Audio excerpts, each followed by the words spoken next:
Bethany. And I'm Lauren. Welcome to the Healing Collective podcast, where we explore the paradox of healing at the individual and the collective level. Join us as we invite guests to share their personal paths to freedom. All right, if it's comfortable, just go ahead and relax into your body. Feel the animal of your body that knows what it knows, that is what it is. Just let it hold you, hold your spirit, hold your awareness. Just a reminder that we are here now in this life, in this body. From that place, just take a few deep breaths, honoring our connection to all that is.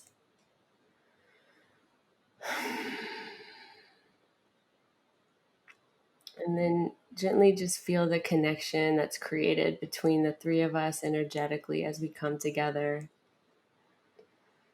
A new alchemy, a new energy, a new voice that's created. Will never be created again. It's only available in this now moment.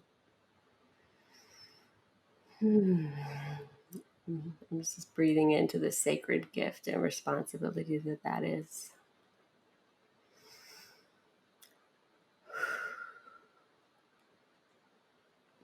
When you're ready, open your eyes. Well, we normally kind of just start with orienting to who's who and what's what. But we ask our guests to really identify themselves as they want listeners to identify them. And so I'm curious, Jim, how you would answer that question. How would you want to be identified by the listeners? Okay. Wow. Well, any identity is made up. So to ask people to identify you is to ask them, how do they want to make me up? And my answer to that would be, I want them to make me up in any way that would be useful to them.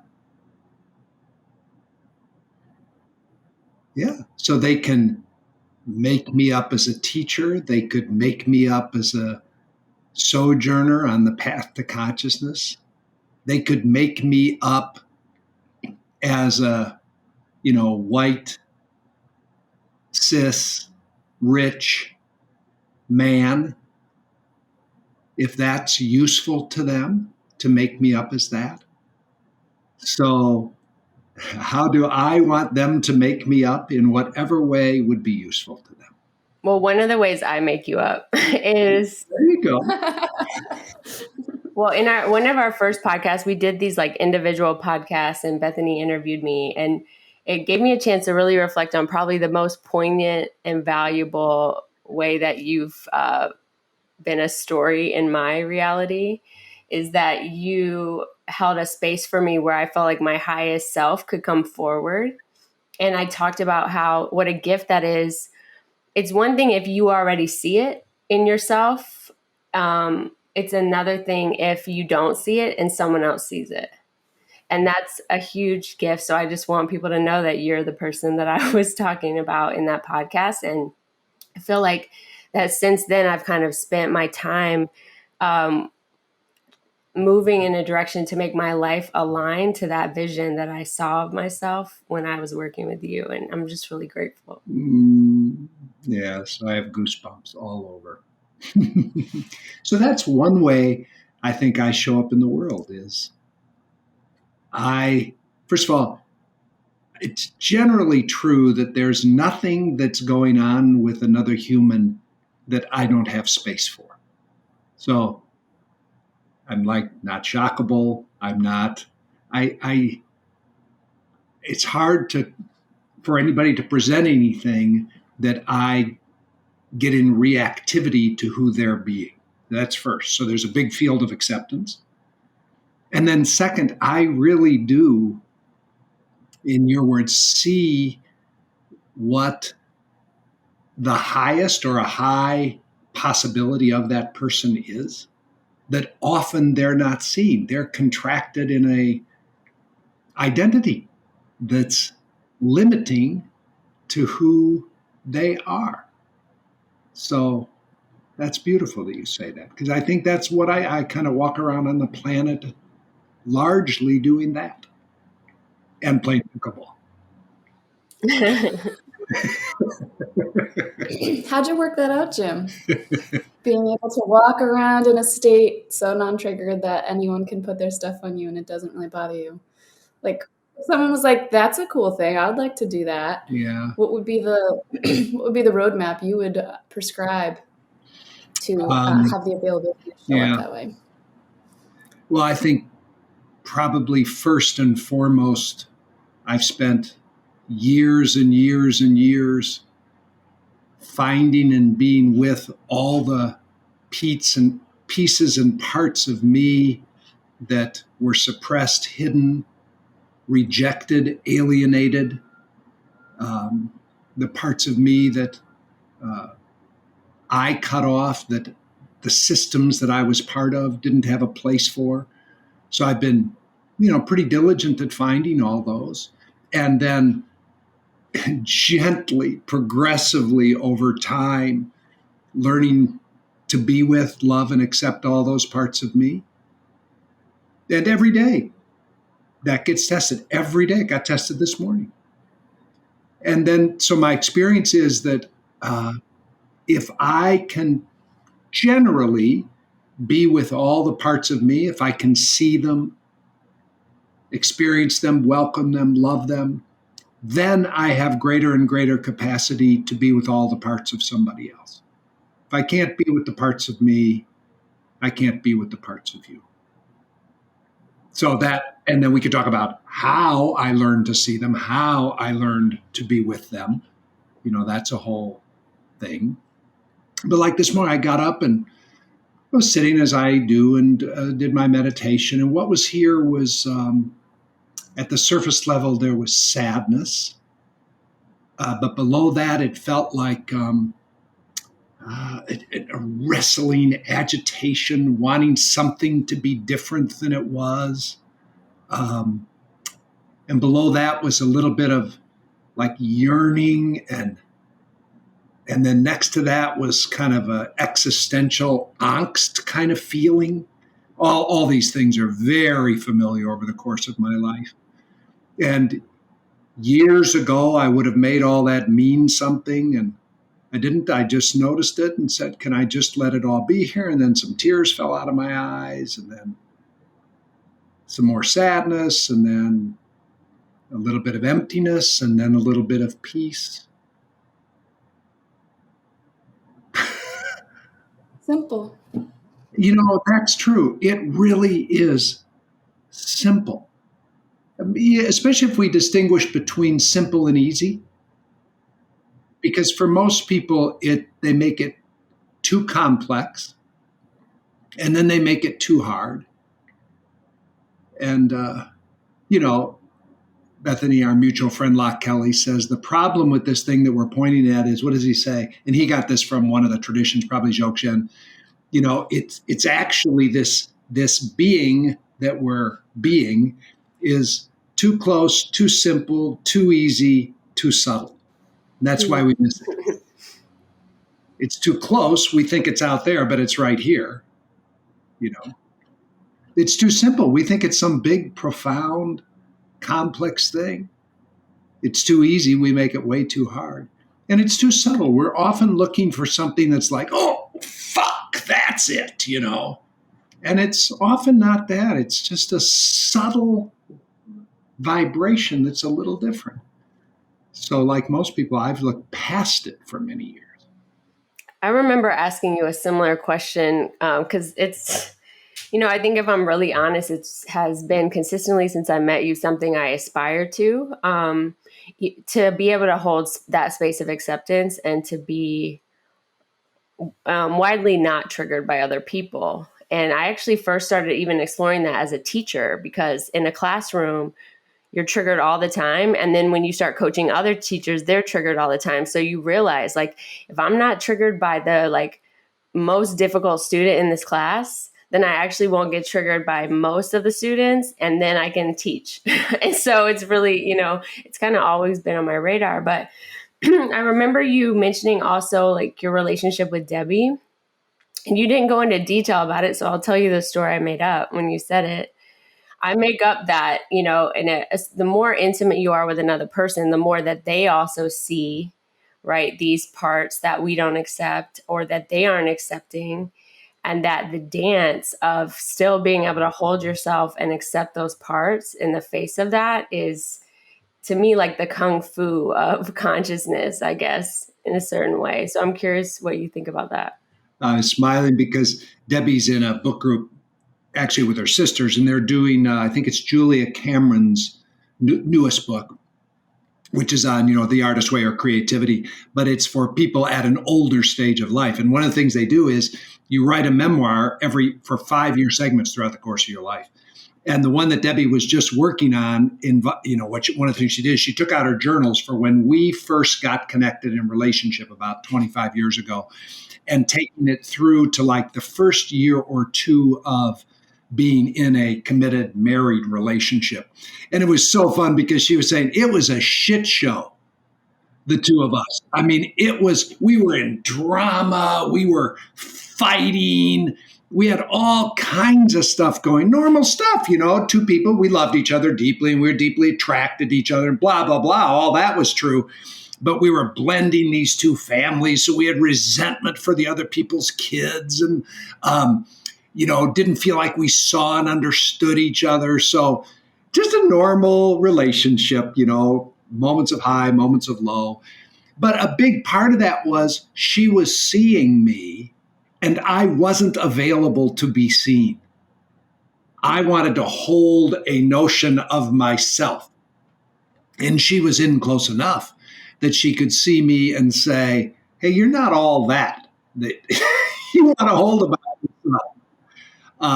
And that's actually right about then is when she said, I think she found a game, Katie Hendricks' book first, and she said, let's go to one of their workshops.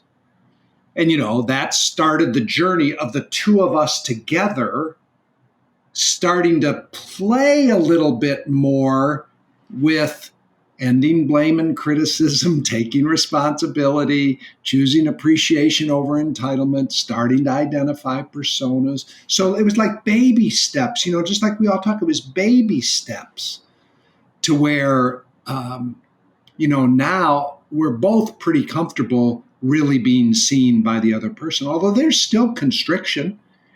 Like it was this week, I think she said, do you feel close to me? One of our commitments is to be close and to remove all barriers to closeness. I said, not really. And she said, what's going on? I said, I'm not sure. And then I made up some stories about why I wasn't closing myself. But I felt constricted, like I had a should voice. I should be close. And so we navigated that together a little bit. Okay, so we're committed to being close, but I'm not closing myself. And then she said she wasn't closing herself. And so then we just fiddle around. And it's not like always beautiful and sweet. And okay, so let's go light some candles and take a bath together. It was like, no, right now I'm not close and I'm not sure what's going on here. So let's be with it and see what's here. Yeah. That giving you what you want around that, Lauren? Yeah. I think one of the things that I bring up, the topic is the healing collective. So we're talking about individuals healing and also the paradox of healing, this idea of do we really need to heal? Just exploring kind of all the angles of that conversation.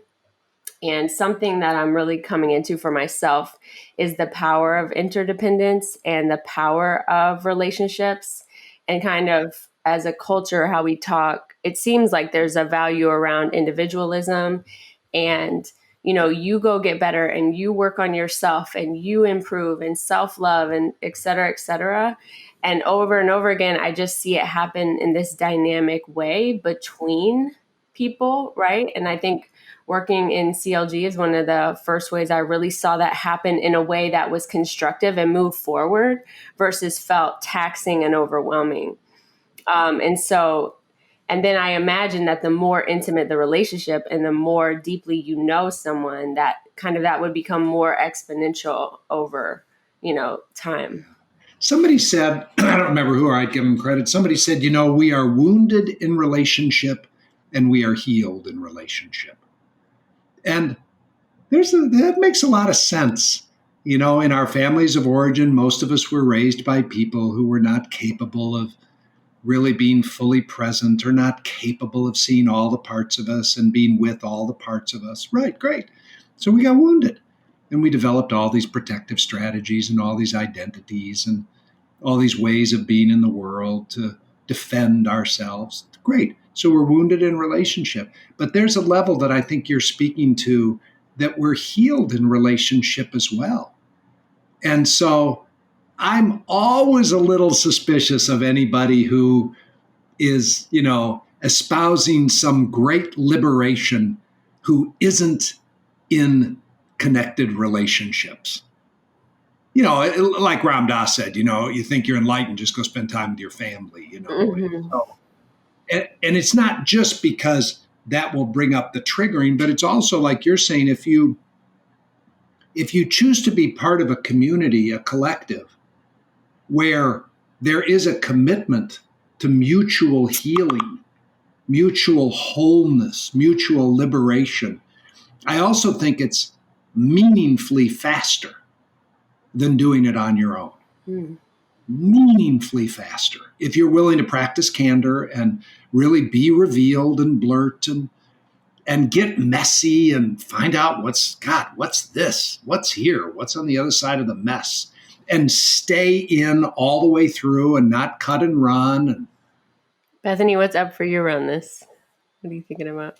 Well, as he was talking, I was feeling a lot of appreciation for our CLG groups and containers and community where I'm doing this with so many people that I'm close to, and thinking about how different I feel in relationship to healing and freedom over the last several years, and how fast some of those changes have been happening, even though that wasn't necessarily my intention.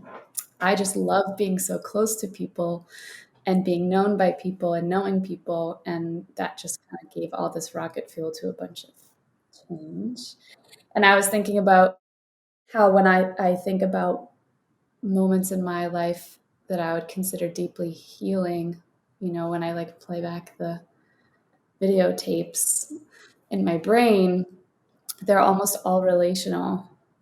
And it almost always has to do with somebody making a lot of space for something in me in a moment. And the one that comes to mind with you, Jim, is it was when I was in the coaches program and we had a music night and everyone played a song that they identified with, or something, and something happened, and I did something, you did something, and the next day I felt like there was a trigger, and for me to come, I think we were getting started with our workshop for the day, and everyone's like, what's here?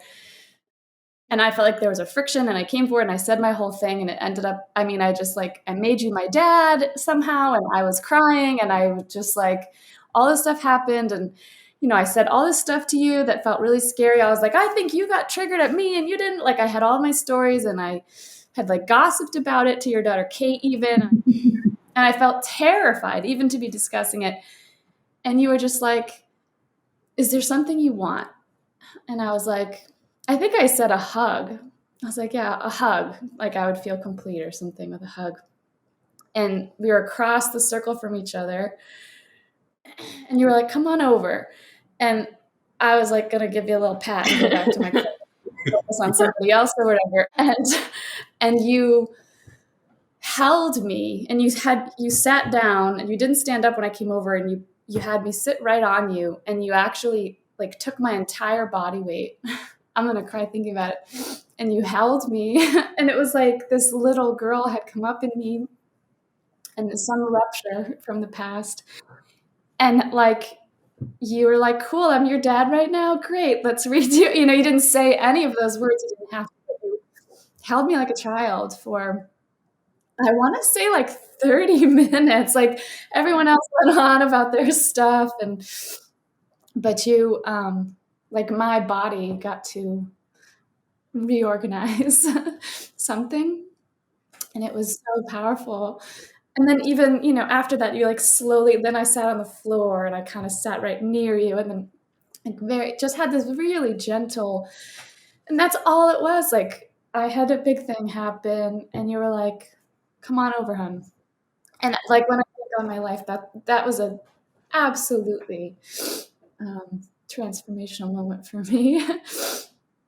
And I had a thought of like, what have some of those moments been for you, particularly in relationship with other people? I would want to know those things. I heard you say you started on all this stuff 25 years ago-ish with Debbie. Thanks, Debbie, for mentioning, the Hendrix to Jim. What have some of those moments been for you? I would love to know the details of them. Yeah, okay. First of all, I'm appreciating being back in that moment with you. Mm-hmm. Yeah, I'm so tender. I want to just honor it for a second. Like I feel like the girl's in me, and she's like knows exactly that need and the gift that it is when we just give people what they need. Like, and how much energy we sometimes get put to just saying, I'm not going to give you what you need. Like figure it out on your own. And in that moment to just say, oh, is that what you need, baby? Like, come over here. I can give you that. That's not a threat to me or my identity to give you that. It just wasn't my experience. I just had so much vigilance running. And so like, yeah, just having a need met that I didn't even really know the level of the need, And you're also pointing to the value of being held, both energetically, but specifically held physically by someone that we imagine, because it's made up, that we can let go with and into. Because, a lot of times when we're open to touch, we're open, but we're still bracing, even if it's just the touch of a hand or the touch of somebody touching your head. And that's great because the nervous system isn't ready to let go. A little bit of touch can be so overwhelming for the nervous system. But the more we're able to relax into being held, I think, again, like you're pointing at, Bethany, shifting can be so fast. So a memory comes up for me. There was a gang of us hanging out at Matt and Diana's. I don't know, it might have been a coach's thing. You guys might have even been there. But I remember before going, saying to Matt, hey, when we're there, I'd really like it if you would hold me. Matt represents to me a space of being held by the deep masculine. And a couple of times, maybe 4 or 5 times over the course of our relationship, he just holds me. So he's holding me. And then Grace, who many people who listen to this will know, Grace is like the perfect, like mother goddess loving energy. So I had like an hour and a half of Matt and Grace holding me together. And I was like undone. It was like being on a medicine journey. There was no medicine involved that time. And I remember at the end, like Grace had to kind of help me walk back to our bedroom. I was so undone by the experience. So, you asked about the Hendrix, a key part of the Hendrix work was opening ourselves to touch and to being touched in all ways, including sexual touch and sensual touch. And,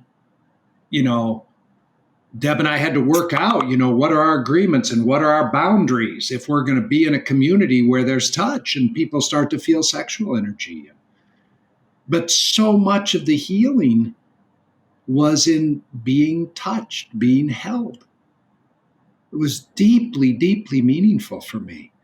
And there was a period actually before the Hendricks where I did work with the Mankind Project, which I think is a beautiful transmission of healing for masculine energy.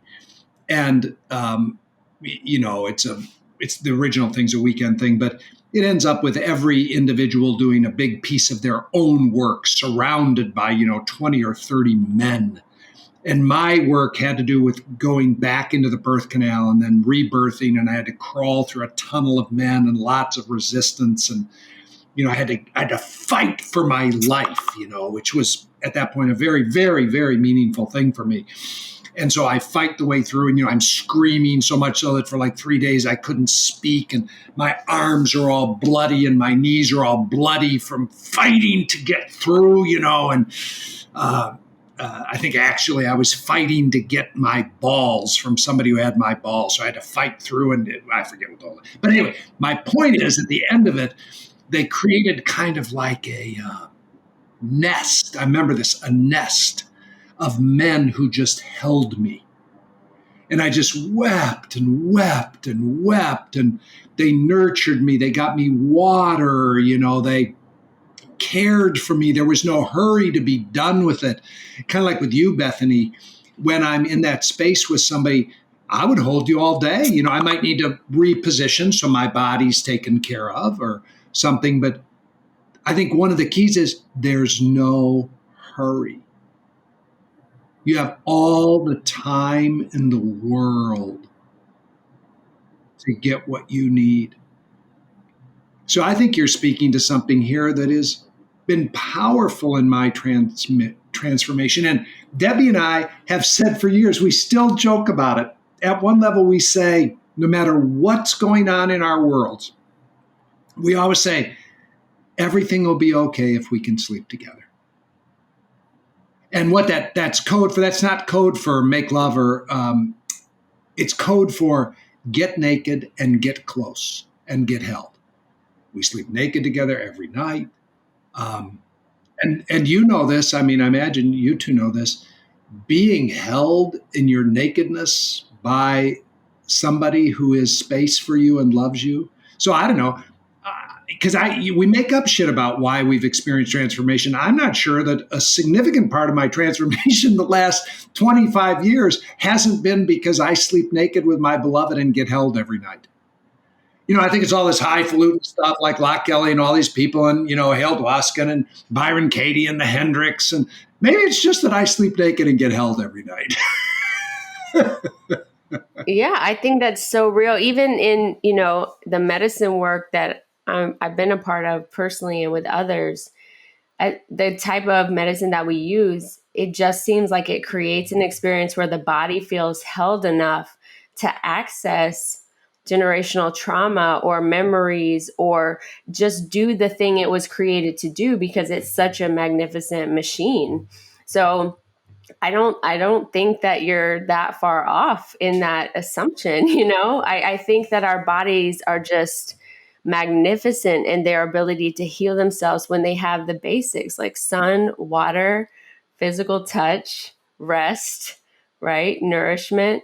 And then to see how, back to kind of this idea of simplicity versus easy, how hard we make it to give ourselves those simple pleasures, I guess. Makes me think about this last year, though. Like,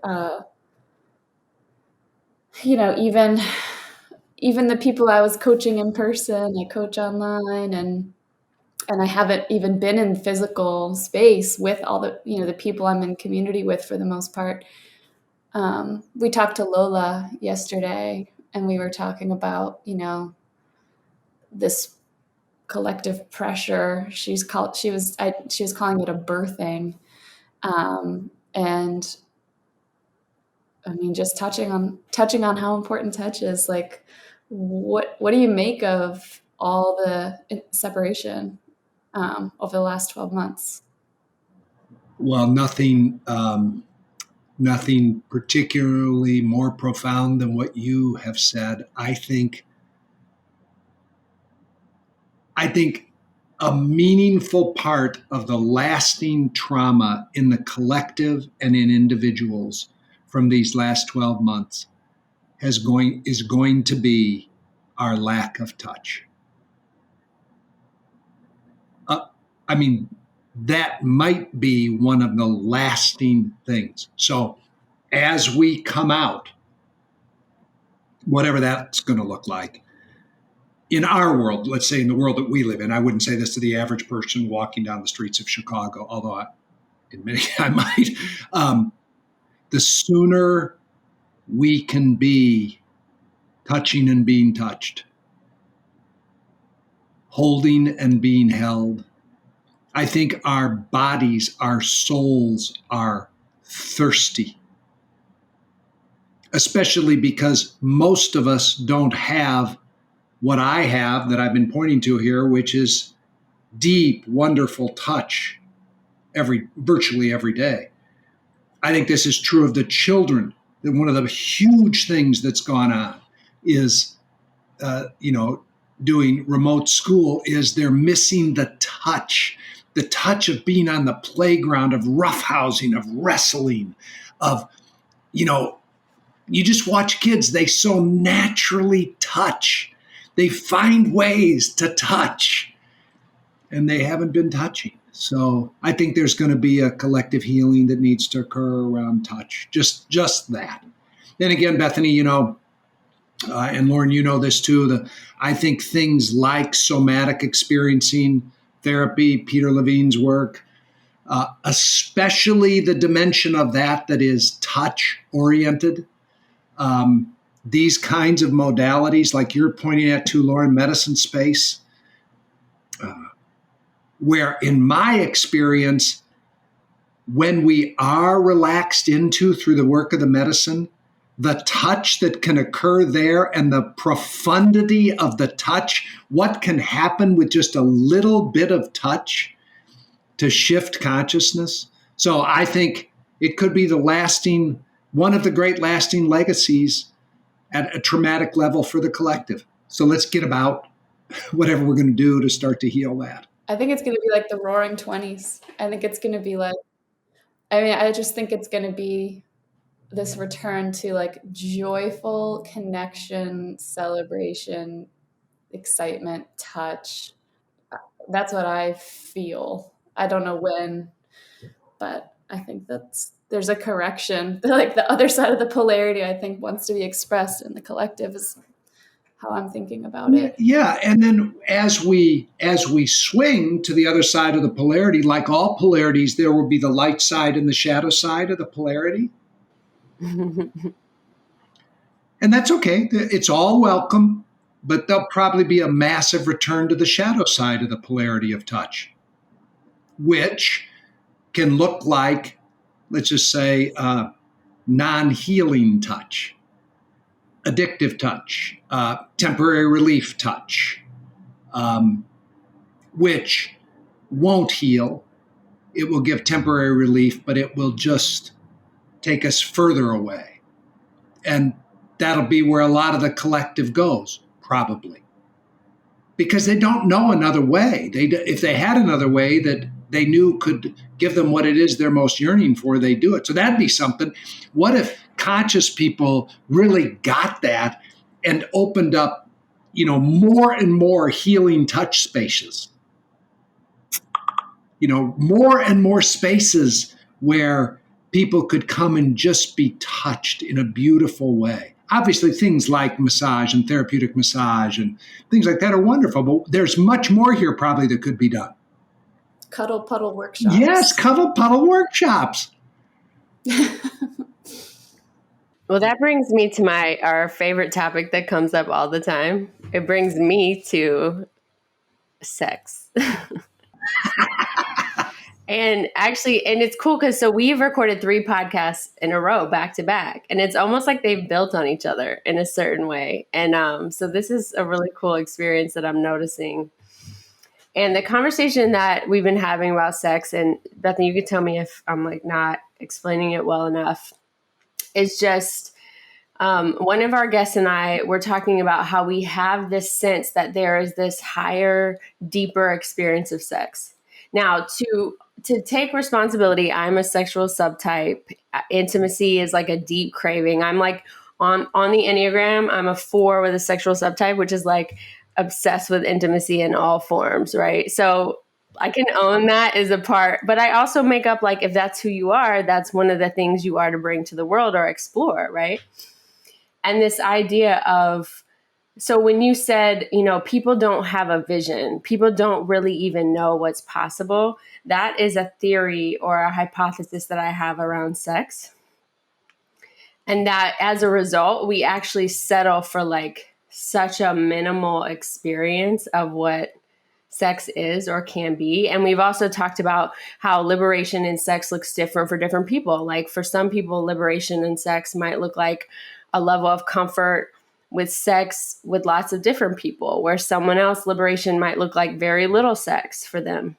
And then, but we also discussed this idea of when you are in some kind of like committed experience where you're having sex with the same person over time while you're pulling apart all the pieces of who you are. And to be real, you're one of the only people that I can imagine that I would even trust to know their experience around this, to be like, I actually want to know what your experience is, because so many of the people who've been married as long as you have, I wouldn't want their experience just by looking at them. So I'm curious how you respond to that, what comes up when I say those things. Okay. First, let's a little bit of framing. I love frames, paradigms. David Deida has a cool paradigm here. I'm sure most of us who are hanging out in this podcast know his work, but David Deida, D-E-I-D-A. I'll never forget hearing him say this. He differentiates what he would call psychological maturity from spiritual maturity, from sexual maturity, or psychological liberation, sexual liberation, and spiritual liberation. And he makes a beautiful point that they are not necessarily related or correlated. All right. So if you know Deida, what Deida is up to is sexual liberation. And so if you ever do any work with Deida, he's talking about these third stage relationships. And I'm going to take a long way to where we want to get with this, but he's talking about these third stage. Second stage are where we're working out psychological maturity, okay, which includes things like 50-50 relationships where, I can be a fully liberated man who can cry, touch my emotions, be embodied. I can be with a feminine being who can run total masculine energy, that kind of relationship, the liberated relationship. He's talking about something beyond that. And in the liberated relationship, one of the things that we're doing, the 50-50 relationship, is we're working on our psychological maturity. Okay. Then there's spiritual maturity. So I say that to say some people who really get spiritually liberated, enlightened, remember, a huge direction they go is no sex.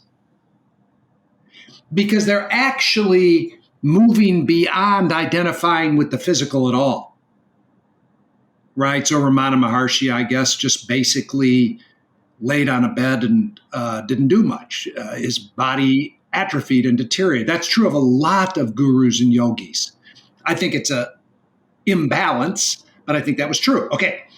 So I've been working a lot on spiritual liberation. I spent decades in therapy working on psychological maturity, because there are people who are spiritually liberated, yogis and gurus, who are psychologically nut jobs. This is why you get massive abuse in some communities, right?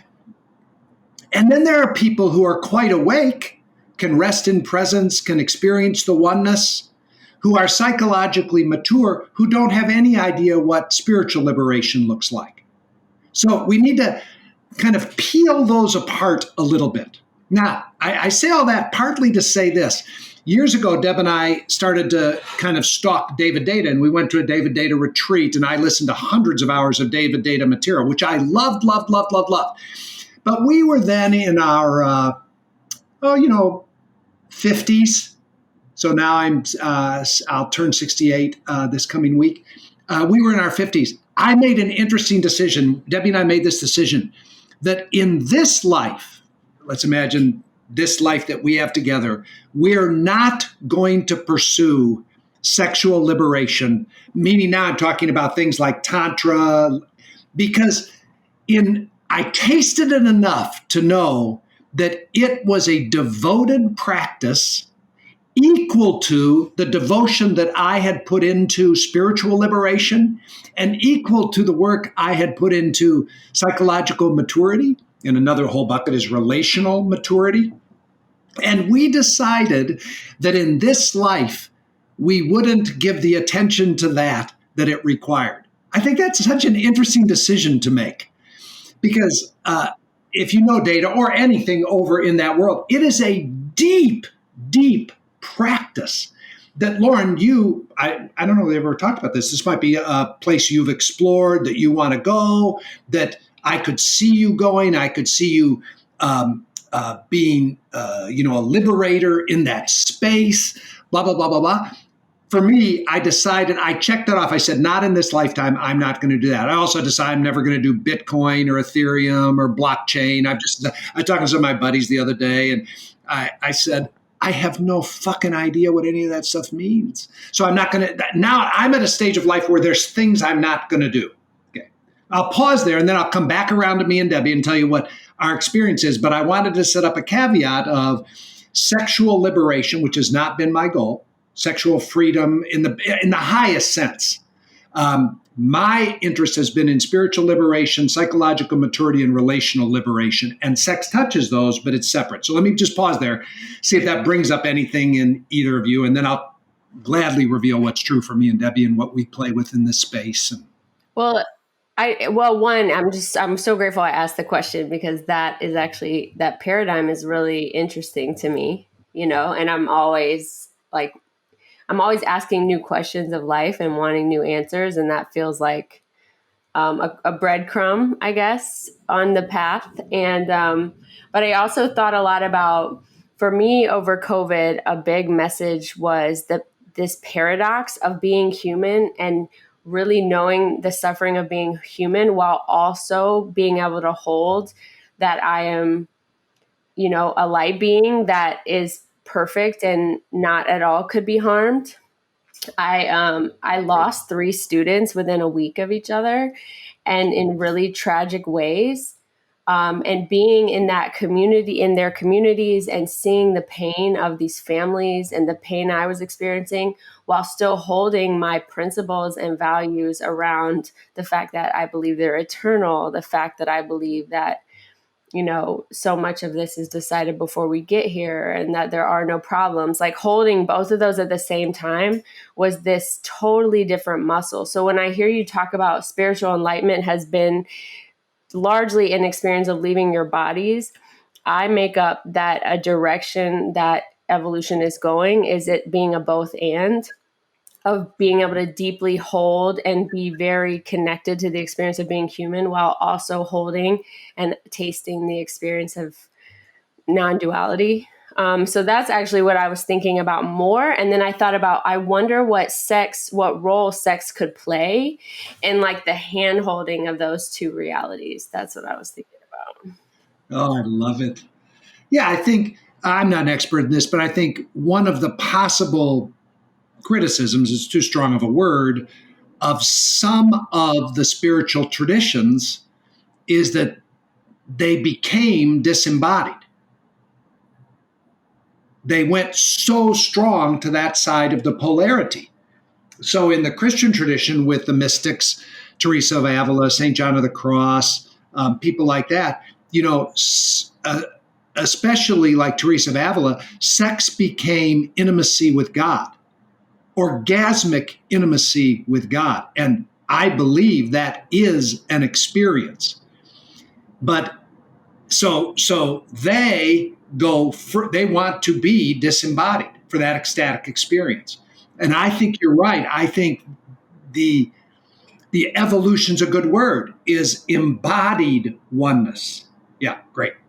And then what does that, and could sex be a portal? And I think Data, if I go back to him, the yoga of sex, he would say that it does hold the possibility of being a portal for the bringing together of liberated spiritual oneness and total embodied liberation. I think it can be that. That, again, I just want to stipulate, that has not been my spiritual practice or my embodied practice. So you ought to get Data on to talk to him about that, or go traverse those territories. Yeah, anything else? Because then I'll shift and talk a little bit about what it means for me. Anything for you, Bethany, around any of that? Or Well, yeah, Lauren's been pointing at this thing, like this area of interest, and I'm kind of going, I'm good. I feel satisfied. Like I don't think about that very much. And I just noticed relaxing at you going, yeah, I'm not doing that. And the freedom for anyone listening to this or exploring any of these things where there's this goal or this place we're trying to go or this path that we're on, that it's all totally optional. You just don't have to do any of it. And how much I just like relaxed around like giving people permission and you standing for and modeling. Yeah, I'm not going to do that one this time. Let's do some other stuff or whatever. Like I kind of liked that. So I noticed. I think that's incredibly powerful. Consciously decide, nope, not now. That's not it. I'm not going to get interested in that. Like on that Bitcoin thing, I'd listened to Tim Ferriss' podcast with a guy who basically thinks the entire monetary system in the West is going to hell in a handbasket, and we've got to be in Bitcoin and Ethereum and stuff like that because it's the only way. And I go, nope, I don't care. All right. Well, can I say one more thing? Yeah. I think also I want to stamp, because this is something that I really also have learned from you, is energetic integrity, right? And that it's even more than just like deciding what we want to do or not do, but really saying I have a limited amount of energy to give to things and a quality of experience that I want to have. And so I'm going to be really thoughtful about where I put that energy, and that's part of the agency that I have in this life, is to be like, I'm called to do this, but not this, or I really want to learn about this, but not that. Yeah. So I just want to stamp that. All right. So let me I think I'll do it this way. What is sex to me? Let me take it that way. Okay. First of all, again, a couple of interesting tidbits here. I've never had a big sex drive or a big libido. It's just not part of who I am. When I go to real doctors and they test, I've always had low testosterone. And it was just never a big part of my life. I started out as a deeply devoted Christian, an evangelical Christian. So I never even masturbated until I was 20 years old. In my first relationship to Carol, my first wife, we never kissed until we were engaged. So sex was a thing that was deeply sacred. I've only had sexual intercourse with 2 people. I'm just not an expert in this. It's not a big drive for me. So, and for many, many people, and I coach lots of people for whom, they got a serious tiger in the tank, just energetically, and hormonally. And so we work with what all that can be. Okay, so that's first caveat. So what sex is to me, I'll start with right now in this moment. Sex, and I'll stay with sexual intercourse for, just let's stay there for a second. That is largely a means to the end of the moment. When through the eye portal, I see eternity in Debbie's eyes. Oh God. That's what it is. It happens. It can happen we could just do eye gazing and get there as well, but we're talking about sex. When it's like through the eyes of another embodied being, I fall into and lose myself into the infinite oneness embodied in her.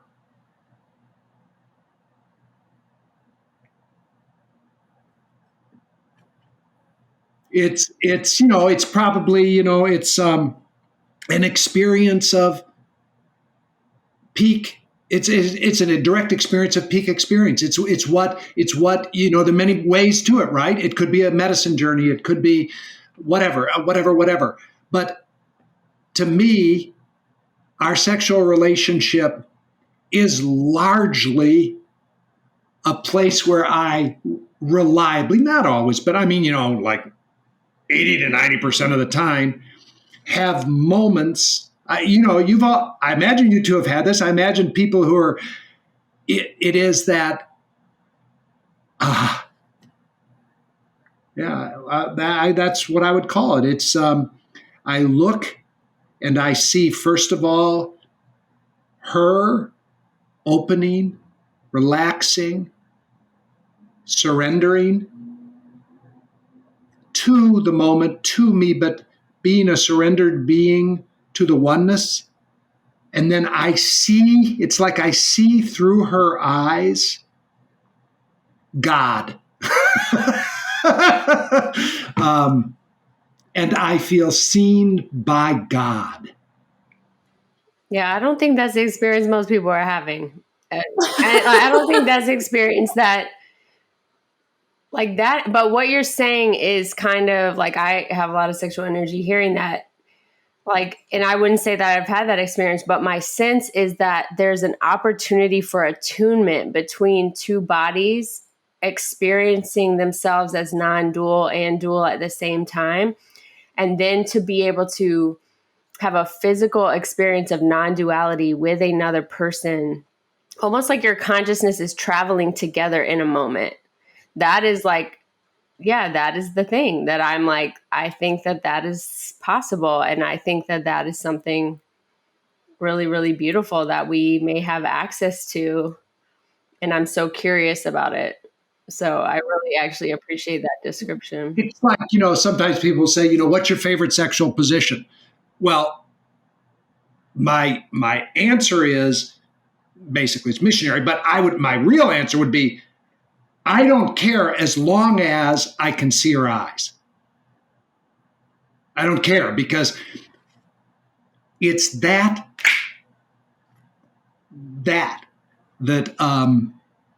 is what it is for me. I don't. Yeah. So it's an undoing experience. It is a letting go of. It's an invitation, and probably okay if I make it a little more. It's I'm with a woman. I can just see. I can bring her face to mind. It's like layers. She starts being available to the experience, whatever experience we're having. She gets present. First of all, she gets fucking present here to the experience we're having. Then she sees me. And I get seen with these eyes of, I see you. I know you. I love you. Then I just keep saying, it feels like her eyes become a shimmering top of a lake that all of a sudden opens.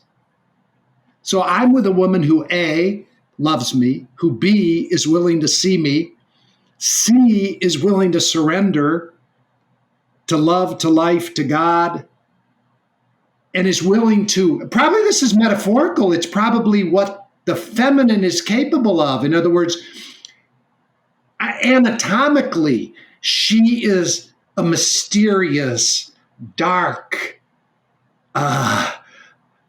cave, an invitation, anatomically. And she is that spiritually to me. So she anatomically, I'm probing the depth of the mystery, and she's opening and inviting. And then spiritually, she's like going, while staying connected and seeing me. It's not like she goes away. Stays connected and sees me, takes me with her. into that space. So maybe I'm wrong. Maybe I am a little bit into the yoga of sex now that I start talking about Right. it. I was about to say, I think maybe you got there like a different way, but If you do Tantra or data and stuff, there's a lot of breathing and we don't do much of that. Our sexual experience is not hours, like Sting has sex for 48 hours in a row or something. Ours are like 15 minutes, 20 minutes, 5 minutes. Debbie can go to that space of spiritual openness. Well, I think she can probably go there if she decides. She can kind of go there anytime. That's what I said, so there's not like some big long practice. I'm not trying to have non-ejaculatory sex so that I can keep having orgasmic flow down my spine, up my spine, which I think, by the way, sounds pretty fucking cool. But if that in any way affected my ability to see God through the portal of her loving eyes, I don't want it. I don't want more orgasmic experience. I want more oneness. yeah, one of my hypotheses about it too is that it's actually we're going back to the original design. Like my hypothesis is it's not actually that hard. It's not. We may have to do a lot of practices to get there, but it's actually our most natural way of being with each other when we're fully embodied and safe. And I love that you brought up the feminine, because that's where I was going to go next. Is I wonder how much kind of our history of how we've treated and the messages we've created around feminine and feminine bodies have separated us from, that experience. And I was looking at Bethany, we're both kind of tearing up, as you're talking about her opening. And the story I make up and I want to check out with Bethany is I have been in that space with a man, but he couldn't meet me there. He couldn't honor me there. I could look at him with the eyes of love, and he didn't know that I was looking at him that way. And I was projecting that onto Bethany. I don't know what you were feeling. Maybe you are having that experience. What was coming up for you? When you're saying that you're seeing God, my experience, it reminds me of like the healing moment that I talked about, because I don't feel like I'm seeing God. I feel like I'm being held by God. So it's, it's strange because I actually feel so young, but what I notice is none of the, what do I look like? What do I sound like? What do I smell like? What do I do? Nothing is happening here. And it's a purely embodied holding that I notice. And I do feel like there's been a handful of people that have held me in that way, although I don't think we're processing it, and maybe not with the same intentionality, but it certainly happens. Not maybe with the majority of folks, but and it doesn't really seem to matter about them. It seems to mostly matter about me and just how I'm experiencing it. So I do think there's a themness to it. I think what Lauren's pointing out is true, because I think, can we just speak about masculine, feminine? I know there's a place way beyond that identity, but let's just stay there for a second, because again, most people identify as primarily energetically, but let's just go with that dance of that. It has nothing to do with gender at this point. I do think there's a way that the divine feminine can be this infinite space. And by the way, I do think that this happens through the feminine's body. If Debbie didn't have eyes, I might get at it another way, but there's something about her eyes. That's why I'm stressing her eyes. There's something in which the feminine is an embodied invitation to the masculine to come through the body to experience liberation, undoneness, oneness, God. Okay, to your point, if a woman, or the feminine, could be a man, can hold that space, I think to many masculine beings, that space is so terrifying, they'll turn away from it. Literally, they won't make eye contact. They'll want to have sex doggy style because they don't want to see God. So they'll have to turn away, or they'll do something to turn away. I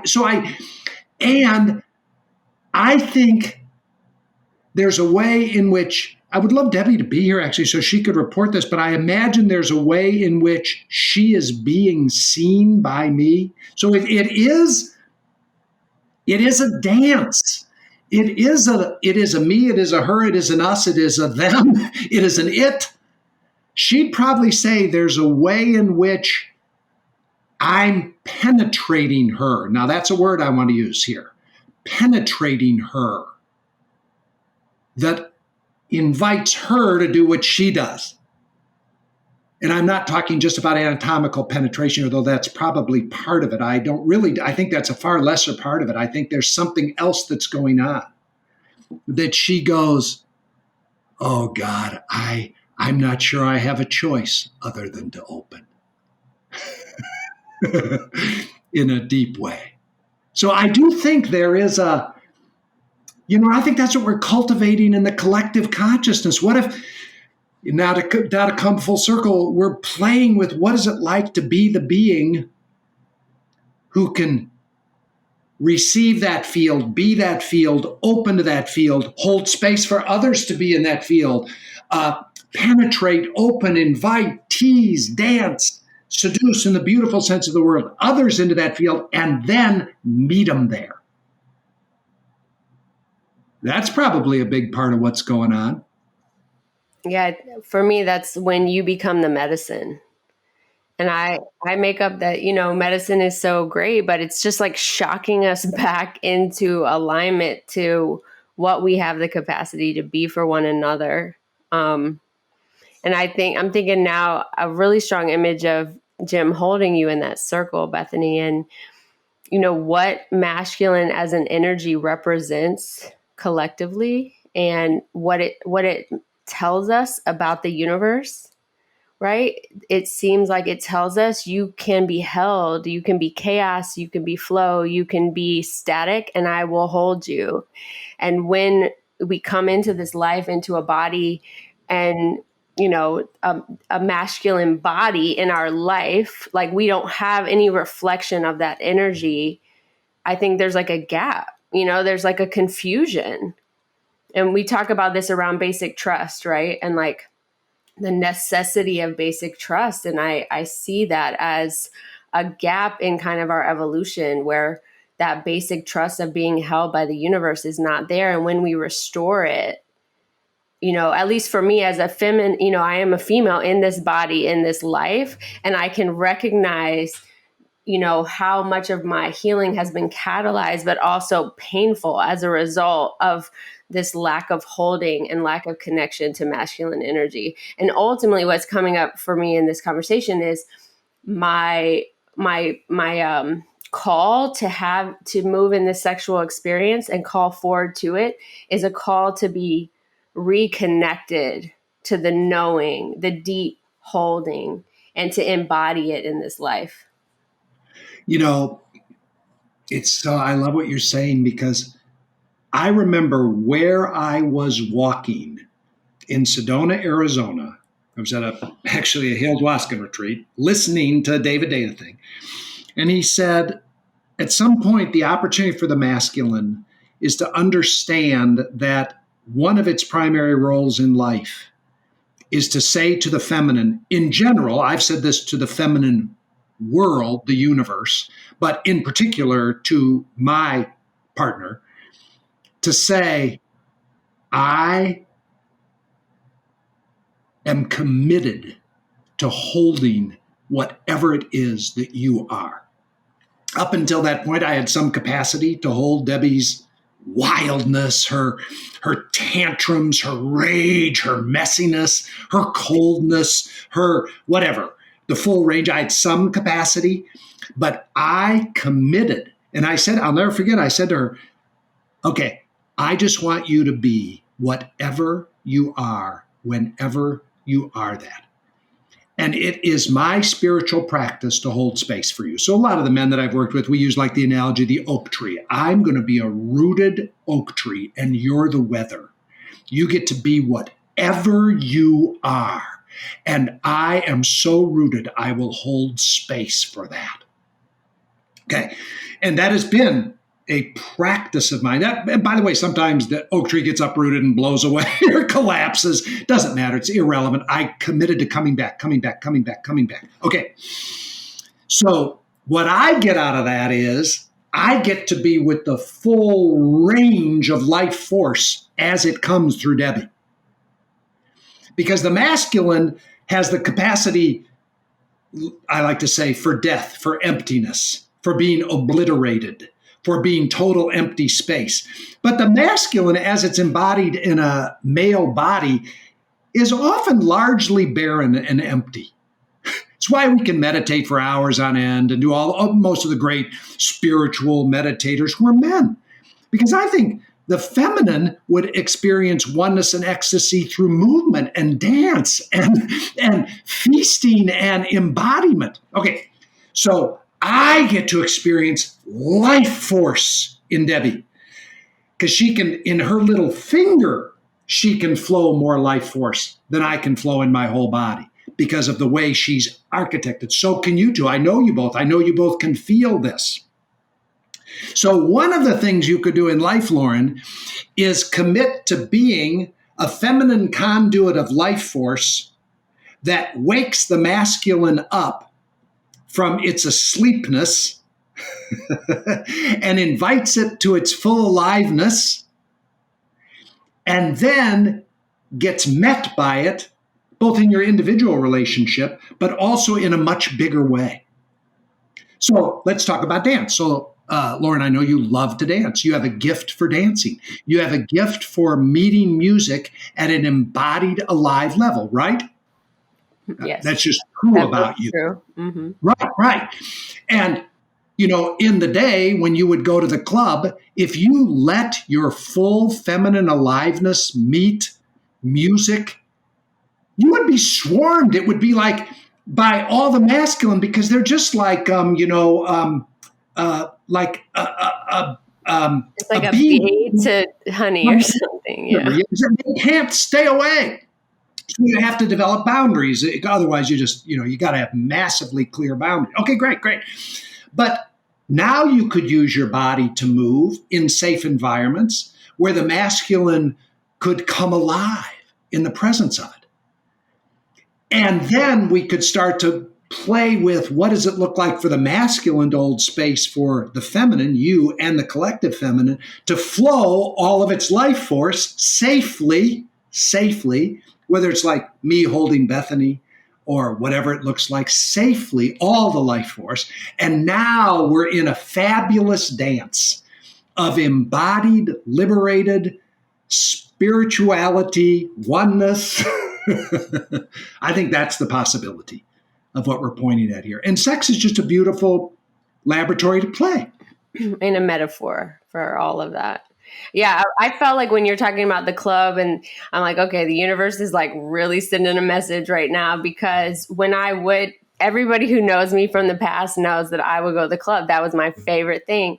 And who I would be in those moments, I could not recreate in any other area of my life. And it was such a dissonance and so confusing.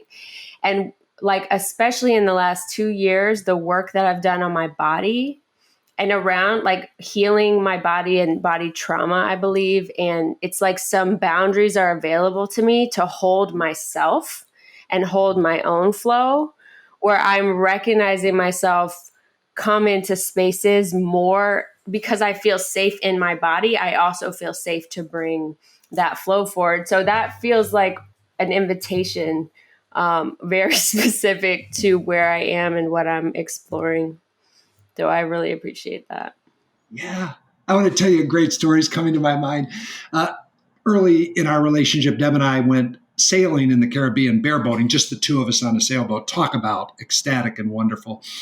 And we harbored one night in a place called Cane Garden Bay, where there's a restaurant that was owned by, and the singer there was a guy named Keto Reimer, who was one of my favorite singers of that genre that there is. And Deb and I went there, and we've been together, I think, for a couple of years, and I danced with Debbie a few times, enough to know that when she moves her body to music, it's like a beast of honey. So we're in the Caribbean, in Keto Reimer's playing, and we're dancing. And while I'm dancing with her, other men start coming up and dancing with her. Part of what I loved about that was the liberation of that culture. But it was also, there was no like jealousy of my part. It was like, of course, how could you not? And by the way, there were other people on the dance floor who were great dancers. There's a huge difference between a great dancer and the embodiment of life force, of surrendered feminine flow in oneness with music. There is a huge difference between those two. And so there were these other great dancers there, but I make up these other largely masculine beings were attracted to Debbie because of her ability to be a portal of oneness. And I think that's healing to the planet. Again, we need real clear agreements so we don't get goofy and re-traumatize ourselves. But in a world of real clear agreements, there's some beautiful stuff that can happen here.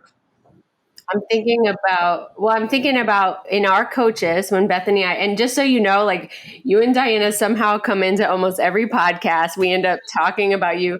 We use a lot of CLG language that we're just hoping our listeners like Google or figure out after they listen long enough what we're talking about.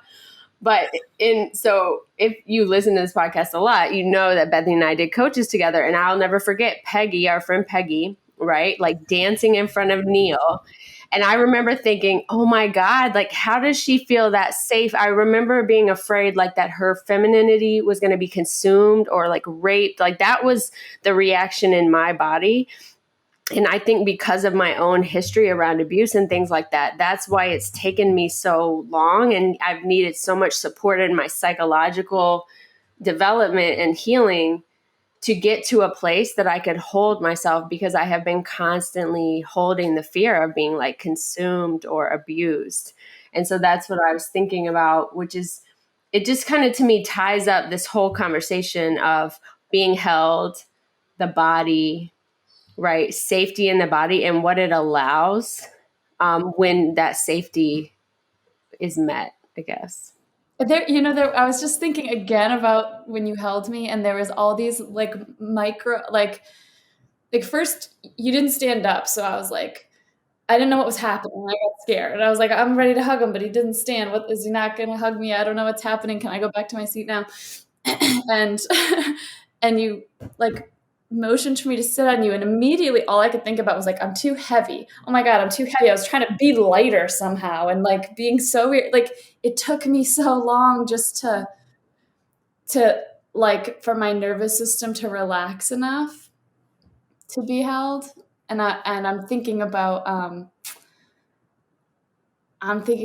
like my kids, and I'm thinking about some of my girlfriends, and I'm just thinking about all the edges there, like that resistance to the embodied, like holding yourself, being held, whatever it is, like that place you go. And the same thing around dancing. Like I probably scare myself around dancing and stuff, and unless I've had a few or whatever. But like,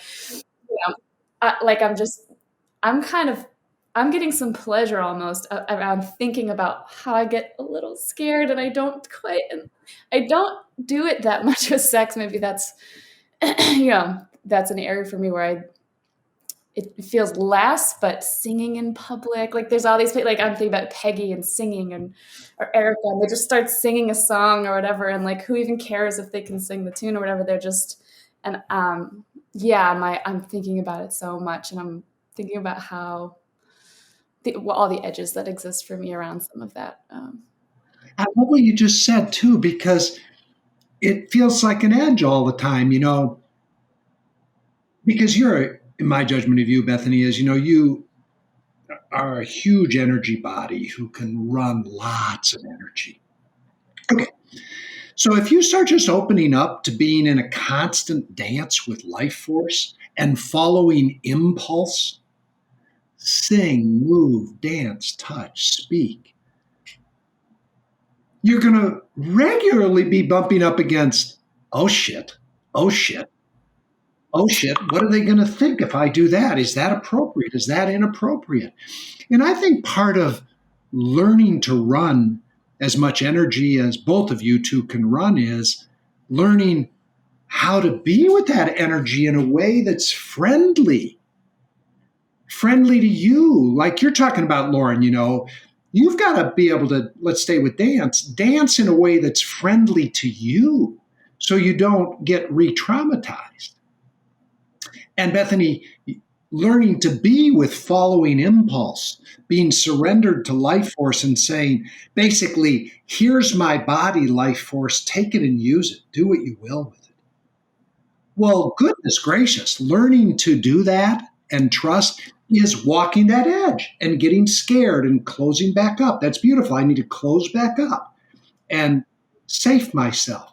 And then I can open back up a little bit. And to me, that's one of the great journeys for all of us, but especially for the feminine. What does it look like to be surrendered to life force and let it have you, let it take you, be undone by you, let your bodies be instruments that it can play to bring the world to life?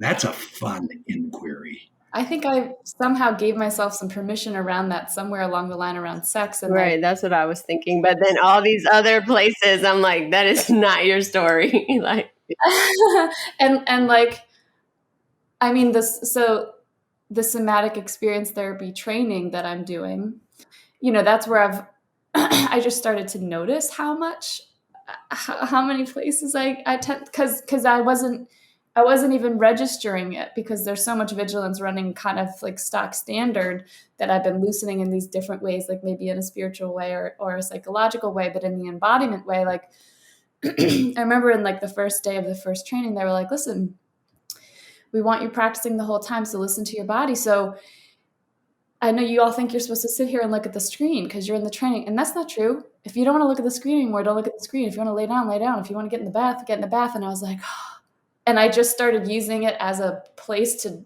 be completely impulsive about like how I wanted to mostly let my body rest or exist within the context of the training.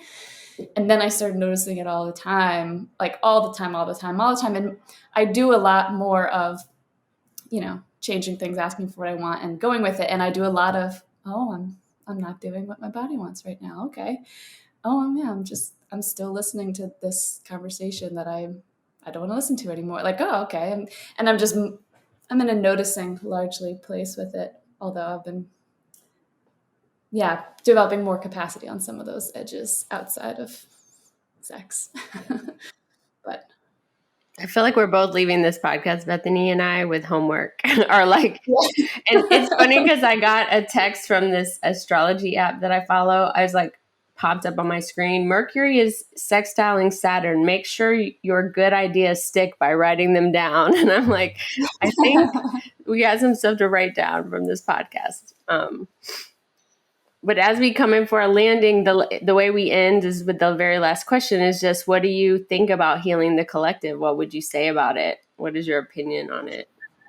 How about what we just talked about? Yeah, so it's like we've already addressed it, but maybe we could just stamp what did we learn? What did the universe tell us about that today? It sounds like what came through was healing the collective through embodied presence.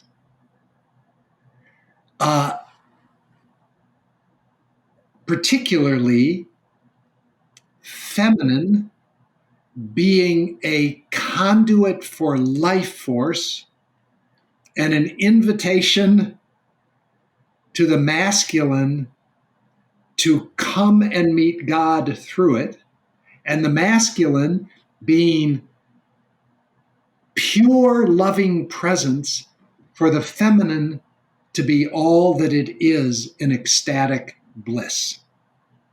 Something like that. So that'd be the 50,000 foot picture. And then we could break that down. I think there could be very, very specific next action items that could be very practical. Like if somebody's listening to this, one practical thing I would tell them to do, just become more and more aware of your body, just like you just said, Bethany. Are you thirsty? Drink. Are you hungry? Eat. Are you tired? Rest. Do you need movement? Move. Not because your exercise watch is telling you to go exercise, but because your body is saying, move me. And when you move your body, move it in a pleasurable way. Eat foods that nourish you. Okay, we could just start there. Everybody become more body sensitive, more body sensitive, more body sensitive.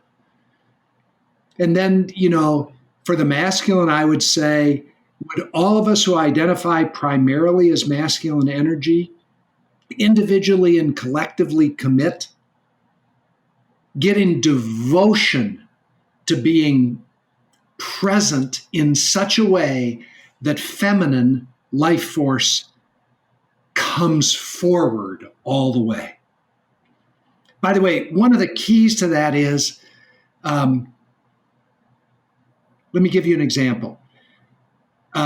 When I'm in the presence of a woman dancing and whose flowing life force, one of the things I want to be very conscious of is giving back to her the gift of witnessing presence, not reducing or objectifying her for my own pleasure. We could do a whole riff on why strip clubs are the shadow side of a sacred experience and why they should never and could never be shut down. But the dark side is when the feminine periodically contacts life force, and some exotic dancers do, the problem is that the masculine witness wants to objectify them and take them. And what I would say to the masculine is the feminine isn't yours to be taken. Don't take it. And the extreme of that, of course, is abuse of all kinds, but it happens way before that. The masculine thinks that the feminine flowing can be the masculine. That's where lust comes from. I want to have it, have it, have it. It can't be that. The masculine has to hold space and reflect back to the feminine devotional worship of the goddess so the goddess keeps flowing. That could be a whole practice in and of itself, just for the masculine to learn how to do that. Because when I do that in the presence of the feminine dancing, the feminine feels even more liberated to be even more alive because it knows it's safe and nothing is going to be taken from it. It just gets to be witnessed and I get to be alive. So we could all do a bunch of practices around that. We could have a dance night, but a spiritual dance night where we're going to practice this. By the way, this is all getting closer to what David Data teaches. I said I'm not a master, but I do greatly enjoy it. But we're over in that space. So I think that's what we're exploring, embodied oneness, the power of touch, the power of presence to heal, and the great dance of polarity, whether it's the masculine, feminine polarity, the great dance of polarity is the oneness. I think those are some of the things that came through us. Yeah, and I love how you made it practical. That's a huge gift that you have. And I also am just noticing so much gratitude that this message came forward and more people will hear it, because I'm thinking about a couple of times that basically hearing you talk about the masculine in this way, it wasn't even on my radar. It wasn't even on my radar that to have a vision or want or desire for masculine to be that way. I am untangling so many messages from, my upbringing of like, this is who they are. They're just like this. They're never going to be different. You just get to accept it and kind of work with it as it is. And so, this kind of, even we started talking about holding a vision of people's higher selves, right? And how that really is a call forward. But I also think when we speak out the possibilities and the highest possibilities of who we are collectively, we're also supporting people, because for so many of us, it's just not even on our radar to call that forward. So I'm really grateful for that. I'm aware that, okay, so 2 years ago, a little more than 2 years ago, I don't even know which coaching cohort it was with because I did it 2 times, but we had a feedback circle. And Jim, something came through you for me, and you said, I want you to be celibate for a year, and I want you to surround yourself with a sacred circle of women. And I freaked out about that and made a whole bunch of stuff about that for a couple of weeks and was like, I'm going to do it. And then I was like, I'm not going to do it. And I didn't do it. And this, for a year almost, I didn't do it, and it went out of my mind. So that was in like February, I want to say. Then the following December, so almost a year later, I found myself in a relationship that was non-sexual, not by my choice, a very deep, consciously practicing relationship. For a year and a half, we had no sexual relationship, but we're in a deep sangha with each other and practice with each other. So I didn't choose it, but that's what arrived. And my friend Marika, that Lauren knows now, in December got this group of women together, and she's like, I want to start a ritual ceremony business where we perform rituals and ceremonies and witness around transitions in women's lives. And the way that I want to build this is for us to each do ceremonies for each other over the course of a year. And some of the women I knew and some I didn't, these are my soul sisters. I mean, literally, she called us around, and I was like, it was just like, and we are in community every single day, and we've been doing everyone else's ceremonies, and mine's next. I'm like, what's my ceremony going to be? And really quietly last time I was like, one thing I'm really, really, they all sing and play music and instruments beautifully. And I've always been so scared to sing in front of people. And I kind of teased, like, maybe you guys could help me learn how to sing a song and we could sing it for my ceremony. And so I think the edginess of that for me and some sort of embodiment around what we're talking about might be a really beautiful way to be in ceremony with my sacred circle of women that you spoke into existence before it even happened. So. Yeah, what came up, it's funny that you said that, because right before you said that, I was thinking about a time that Jim was like, I want you to have, I'm going to butcher it, but something like have a castle, build a moat, have a bridge, close the bridge, and don't let anybody across unless something. And I just remember being like, I don't know what that is. I don't even understand, right? And I am at this place where my body is the bridge. Like my body it's almost like a shield goes up.